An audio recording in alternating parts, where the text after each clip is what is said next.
All three major averages are edging up on the heels of Friday's better than expected jobs report. Joining me today is Jonathan Corpina from Meridian.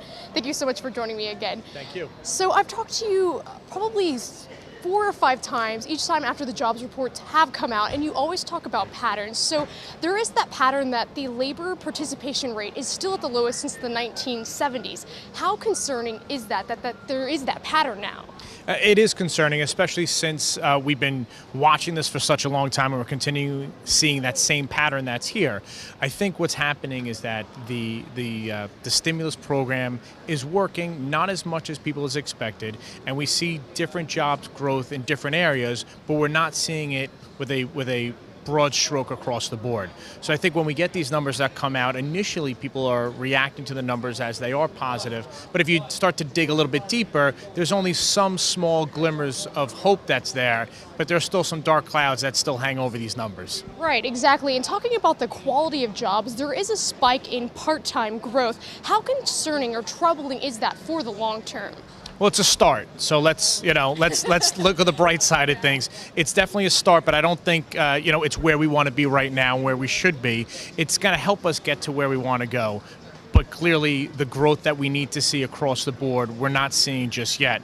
And we also have to remember, where do we want to go to? What is the normal unemployment number that we would all be acceptable with?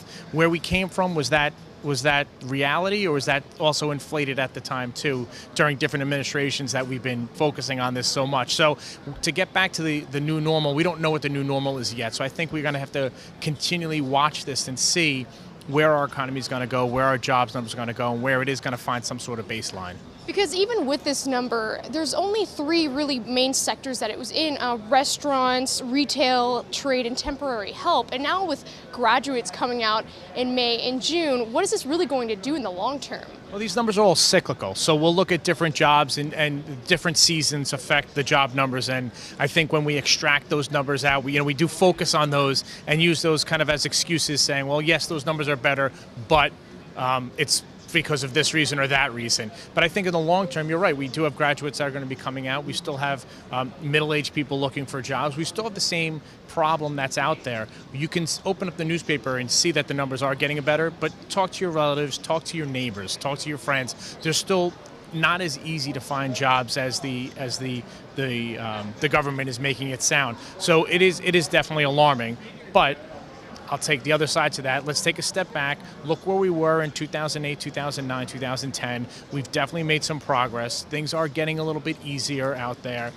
Money's getting a little bit easier to borrow from mortgage companies for small businesses, help them establish new jobs. We're seeing money's getting a little bit easier to borrow to buy homes. So it's kind of all feeds off each other. So we have to kind of pick and choose what's the right thing at that given point to really focus on.